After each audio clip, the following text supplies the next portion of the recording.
James Lynch here for Ozune. It is so great catching up with former UFC champion Robert Whittaker, who's going to be making his light heavyweight debut against Nikita Krylov this Saturday at UFC 329. He's already in Vegas. Rob, how you doing, man? Very well, thank you. Thank you very much. That's good. How was the travel getting there? And you were just telling me before you hopped on here, your family came with you. So when did you get into Vegas?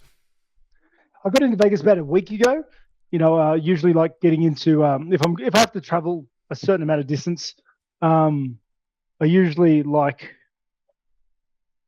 acclimating over a 2-week period because jet lag and all that really mucks me around a bit. But this time as well, what played into the equation was I brought my whole family over, so I wanted to settle them in and get everything organized and get a good base of operations before I had to focus on fight week. Good stuff. Okay, that's cool. And obviously, you mentioned it there, the big story is you moving up to 205. How different has this camp been, not having to focus, I'm sure, as much on the weight cut? It is honestly life-changing. Life-changing. It's the whole camp. Usually at middleweight, the camp starts off all right, but then the weight starts to come down, the food starts to get tighter and tighter, and then the back end, the last 4 or 5 weeks, I'm starting to feel fragile. I'm starting to really feel it in my sessions. And the last 2 weeks of the prep, like this week now and the week just prior, it is usually pretty rough. I'm not eating a great deal. I'm just trying to get my weight to a point where I can cut the rest in the bath. And yeah, I just wasn't getting the most out of the sessions. It wasn't enjoyable. I can't complain too much about it, but I've been doing this for a while and just ripping the same camps like that over and over. It's a bit much. So, and then this is my more natural weight anyway. So I'm still walking around 220 now. And I'm like, I'm looking forward to getting there. I just feel so much better. How did you ever make 170? Now, kind of looking back now. I think it's just a younger me. And I just kept growing, kept eating, and here we are. Yeah, no, that's great. Glad it all worked out. And obviously fighting Nikita Krylov, a really interesting matchup here. Were there any other opponents in the mix, or they just gave you Krylov? It didn't matter. You just wanted to move up. Take me through you getting this fight. Yeah, I honestly just much of the same story as always. I gave UFC a date. So generally I give UFC a time of when I'm ready to fight, and then they throw a name at me. And that's exactly what's happened this time as well. It's gave them a timeline of when I'm available to fight and when I like to get back in there. And they said, he's this guy, he's going to fight. And he's a guy in the top 15, which is a great stepping stone into the division, into those upper echelons. It's a great gateway fight for 205. There was a lot of moving pieces moving up to 205. And I'm sure there's even more that I'm going to uncover on Saturday night. Yeah, absolutely. And just stylistically, how are you looking at this fight as far as what you bring to the table against him? Yeah, I definitely think I have the speed advantage, and I think my movement will be pretty impressive. He's a wild striker. He's a tall guy, and everyone in 205 hits hard. Okay, so I'm gonna have to be on my toes. He's an experienced vet as well, but I have a lot of confidence in my skill set. I've done great things. There's a reason why I've been able to achieve the things that I have. Did you have to bulk up to get to 205, or is it one of those things where you just kind of didn't have to, diet as much and all that different stuff? Like, cause you kind of made this decision, I think late last year, that you were going to move up. Yeah. So, it's just one of those things. I just stopped holding my body back, right. And just being able to eat and train, I just filled out, like my frame wind out. If I'm unfortunately, if I take to weights, I just get too big, too slow, too bulky. And so as soon as I just stopped holding my body back, as soon as I was like fueling properly with good food and just hitting all the sessions, wrestling with all the sessions and things like that, I just put on the size. I developed the muscle. And like I mentioned, I'm still 220 and I haven't really been doing any sort of weight exercises. I haven't been doing too much of a weight program. I do strength and conditioning, but usually for maintenance and whatnot. It's just all my strength was just built through just, I guess, being this natural weight and just training with the fuel behind me. Nice. And then as far as camp, who did you have a chance to work with? Anything different for this camp? I don't know if you bring in partners specific for the opponent, but take me through camp a bit and who you got to work with this time around. Yeah, I did the first half of my camp at Gracie Jiu-Jitsu Cement Grange. That's where I train out of in Australia, in Sydney. Mm-hmm. And it was, that's where I always train. They're my buddies. I train with Jacob Malkoon, those guys. And always have worked with them. But in the back half of the camp, I moved over to CKB. Oh, nice. City Kickboxing. That's right. Training with Adesanya. Yeah, I saw that. Yeah, and I was this camp. I was mainly moving with like Navajo Sterling and Tyson Pedro. And Nav had a good win recently, and a lot of other local scene younger guys as well that I was working with there. They have a lot of big boys, a lot of light heavyweights, and it was good to just get over there and change of atmosphere, change of scenario, but also have those big bodies to work with. They're a really high caliber gym as well. Working under Eugene Behrman, he's obviously a master in his craft. So it was a lot of work, a lot of fun work. How did that get set up? Did you reach out to them, or how did you end up training there? Like, take me through that process. Oh, we broke bread. I think would have been sometime last year, and we just buried the hatchet. That's when you saw like a lot of photos and stuff of me and Adesanya training and whatnot. And yeah, since then we've kept in touch, and we were looking for bodies. We were looking to change things up, isolate myself away from the family to get in the training that I need to do. And yeah, we just reached out. We spoke to them. We're in constant communications anyway, so it was great to move over there. I feel like I'm one of their team as well now, so it's good. It's also good to head back to NZ.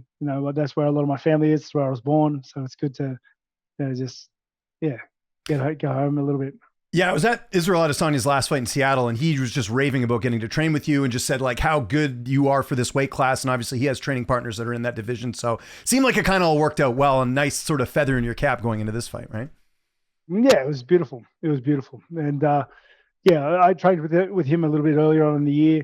It was just, it's a lot of fun. Like we feed off each other's energy. There's a certain point when you reach a certain level in the game that you can just, everyone has so much to offer. And like working with Adesanya, working with Carlos Ulberg, with Navajo Sterling, and these guys, Tyson Pedro, like getting together, just seeing the different guys of the craft. It was, it's great. You really feed off it. Do you think he should go to 205? He doesn't seem to want to move up, and I understand it. Obviously, he had the fight with Blachowicz a couple of years ago, but do you think he'd find success at 205 as someone who used to compete in his division? He's got the height, obviously. That's my biggest obstacle in the division is just the height thing. I have the weight, but I just don't have the height. But he's got the height to do it, I'm sure. But I don't think he struggles too hard to make middleweight. His style lends itself to being very fluid, quick, rangy, and just kind of that flow state sort of craft, like with his stand up and with his striking. So I don't know how that would translate if he were to, because I think one of his biggest gripes with moving up when he fought Jan was that he just didn't have the muscle mass and the mass behind. Yeah, that's a good point. But I don't know what he would look like, as such a high level striker with the flow state, like being quick and quick reflexes and nimble, what that would look like if he filled his frame out a bit. So who knows? It'll be interesting. And back to you. How's this fight playing out on Saturday? How do you see it unfolding? The whole idea is just to get in there, be patient, create openings, and then just put him away. That's what I've been training for months now. Okay. Who's taking the main event of your card? Do you think it's McGregor? Can McGregor do it, or do you think Holloway edges that one out? It's tricky. Like McGregor's, I'm talking prime McGregor. He's one of the best strikers the world's seen. His reflexes and eyesight and eye level is just beautiful thing to see. But he's been out of the game a long time. It's not like he's gotten younger being away from it. I think Max with him being in the game, being used to the firefights, being in there and working the way he has.